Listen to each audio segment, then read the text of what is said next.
Hello, আসসালামু আলাইকুম। আমি আপনাদের একটি গুরুত্বপূর্ণ প্রমাণ দেখাবো।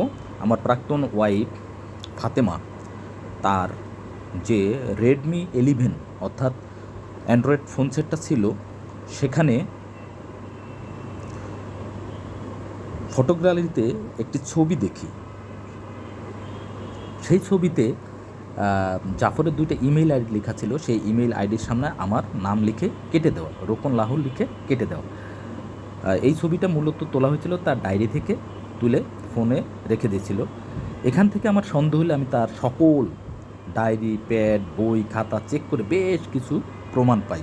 এখান থেকে আমি আপনাদের একটি গুরুত্বপূর্ণ প্রমাণ দেখাবো। এটা হচ্ছে আমার প্রাক্তন ওয়াইফ ফাতেমার একটি প্যাড। চলেন আমরা প্রমাণটায় যাই। বলতে পারেন এক প্রমাণেই সে ধরা খায়।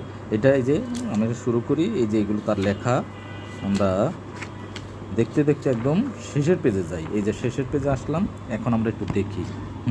উপরে লেখা আছে ইস্টন মন্ত্রী 16 গ্রেড, তারপরে লেখা আছে 11 থেকে 20 গ্রেডের কর্মচারীদের নবম পে স্কেল ঘোষণার দাবি। এটা মূলত তার বাবাকে উদ্দেশ্য করে লিখছে, তার বাবা রেলওয়েতে চাকরি করতো। তারপর আমরা দেখি কি লেখা, রসুন, স্ট্রবেরি, ইটিসি অর্থাৎ ফলের নাম লেখা। এরপর আমরা দেখি এখানে কি লেখা, অবুলেশন পেরিয়ড। হ্যাঁ, এটা আমি বুঝতে পারি নাই, ইউটিউব এবং ওয়েবসাইটে গিয়ে সার্চ দিয়ে অবুলেশন পিরিয়ড বুঝতে পারছি। তখনই বুঝছি এই মেয়ে কত খারাপ। অবুলেশন পিরিয়ড মূলত হচ্ছে মেয়েদের মাসিক শেষ হওয়ার পরে, মেয়েদের মাসিক শেষ হওয়ার পরে যে ডিম্বাণু বের হয়, এই সময়কালটাকে অবুলেশন পিরিয়ড বলে। আচ্ছা, যাই হোক, আমরা দেখি কি লিখছে। মাসিক শুরু থেকে 10 দিন এবং শেষের 10 দিন সহবাস করলে বাচ্চা হবে না। মাঝের যে 10 দিন এটা ফার্টাইল, অর্থাৎ মাঝখানের 10 দিন ফার্টাইল বলতে বোঝাচ্ছে এই সময় সহবাস করলে বাচ্চা হবে। পরে দেখি কি লেখা, মাসের শুরু থেকে 10ম দিন হতে 20তম দিনের মধ্যে সহবাস করলে বাচ্চা হয়। হ্যাঁ, ওই আগের কথাটাই পুনরাবৃত্তি। পর আমরা দেখি যত সপ্তাহ পর বোঝা যায়, ও যত না, এটা লিখছে হচ্ছে 2-3 সপ্তাহ পর বোঝা যায়। তলপেট হালকা ব্যথা, বুকে ব্যথা হতে পারে। বুঝতে পারছেন, এই মেয়ের লেখা থেকে বোঝা যায় এই মেয়ে কত শয়তান। ওকে, আমরা আরও সবচেয়ে গুরুত্বপূর্ণ একটা জিনিসে যাই। আচ্ছা, দেখেন আপনি, এখানে একটা লেখা লিখছে লাল কালি দিয়ে, তারপর কালো কালি দিয়ে কেটে দিছে, এরপরে ইংলিশ লেখা। হ্যাঁ, তখন আমি ওই উপরের কাটা লেখাটা উদ্ধার করার চেষ্টা করি এবং বিষয়টা আমার ব্যাংকের খাতাটা আমার সাথে করে, প্যাকটা আমার সাথে করে ব্যাংকে নিয়ে যাই এবং আমার রুমে যে এসপিও স্যার বসে তার সাথে শেয়ার করি এবং তাকে দেখাই এবং তার কাছে পরামর্শ চাই এটা কিভাবে উদ্ধার করা যায়। তখন স্যার আমাকে বলল নীলক্ষেতে গিয়ে দেখতে পারেন, উদ্ধার করতে পারবেন। তখন বাজে 11টা। আমি সাথে সাথে অফিস করা বাদ দিয়ে একটা রিক্সা নিয়ে 11টা 40-এ নীলক্ষেতে আসলাম। 6-7টা দোকান ঘুরলাম, উদ্ধার করতে পারছি না। পরবর্তীতে একটা ইয়াং ছেলে দেখলাম, তার দোকানে বসলাম এবং তার মাধ্যমে উদ্ধার করার চেষ্টা করলাম। প্রথমে ছেলেটা ওই লাল কাটা অংশটা স্ক্যান করলো, স্ক্যান করে কম্পিউটারে ঢুকিয়ে বড় করলো। আচ্ছা, আমি ওইটাই দেখাই, কম্পিউটার কী কী করা হয়েছিল এটা দেখাই। এই হচ্ছে এটা হচ্ছে মূল লেখাটার স্ক্যান কপি বা ফটোকপি যেটাই বলেন। পরবর্তীতে সে এই যে কম্পিউটারে এই লেখাটাকে বড় করছে। দেখেন, বড় করলে কিছুটা বোঝা যায়। এখানে হয়তো আমি প্রিন্ট আনছি, কম্পিউটারে আরও সুন্দর বোঝা যায়, দেখতে পাচ্ছেন।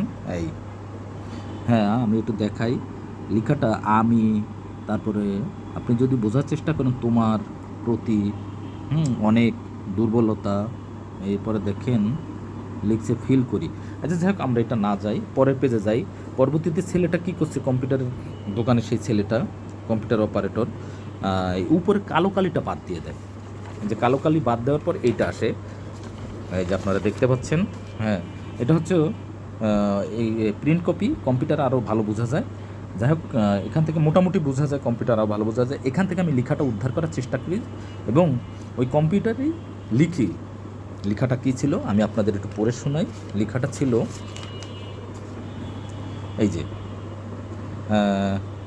আমি তোমার প্রতি অনেক দুর্বলতা ফিল করি, মনে হয় আমি প্রেমে পড়ে গিয়েছি তোমার। তাই জাফর নিজের এই অনুভূতিকে দমন করতে চাই, কারণ এর চাইতে আরও বেশি দুর্বল হয়ে পড়লে আমি নিজেকে আর সামলাতে পারবো না।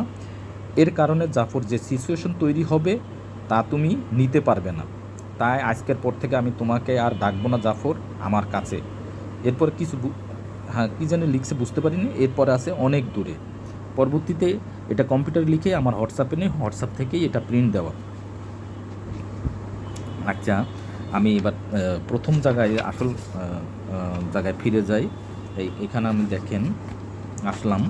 হ্যাঁ, এখানে আপনাদের একটা জিনিস দেখাই। এই যে লেখাটা দেখতে পাচ্ছেন, আপনারা তো উদ্ধার করে কি লেখা আছে দেখলেনি, ওটা বাংলায় লিখে কেটেছে। ওই উপরের লেখাটারে সে এখানে অনুবাদ করছে, I am becoming very weak towards you. দেখতেই পাচ্ছেন, জাস্ট ওখানে জাফরের নাম ছিল, ইংলিশটা কী করছে, জাফরের নাম না লিখে সে ওখানে প্রোনাউন ইউজ করছে, অর্থাৎ ইউ ইউ লিখছে। ওকে, আচ্ছা আমি আরেকটা জিনিস আপনাদের দেখাই, এটা সবচেয়ে গুরুত্বপূর্ণ। এই যে একটা তারিখ লেখা এখানে, আপনার সালটা বোঝাচ্ছে 2021 সাল, মাসটা বোঝা যাচ্ছে 12, কিন্তু তারিখটা বোঝা যাচ্ছে না, অর্থাৎ বোঝা যাচ্ছে 2021 সালের ডিসেম্বর মাসের এই লেখা। তাহলে বুঝতেই পাচ্ছেন জাফরের সাথে তার এর আগে থেকেই পরিচয়। এখান থেকেই বোঝা যায় জাফরের সাথে তার গভীর সম্পর্ক ছিল। আর গভীর সম্পর্ক মানে কি তা তো বুঝতেই পাচ্ছেন। হ্যাঁ, আমি এটা প্রমাণ হিসেবে রেখে দিলাম।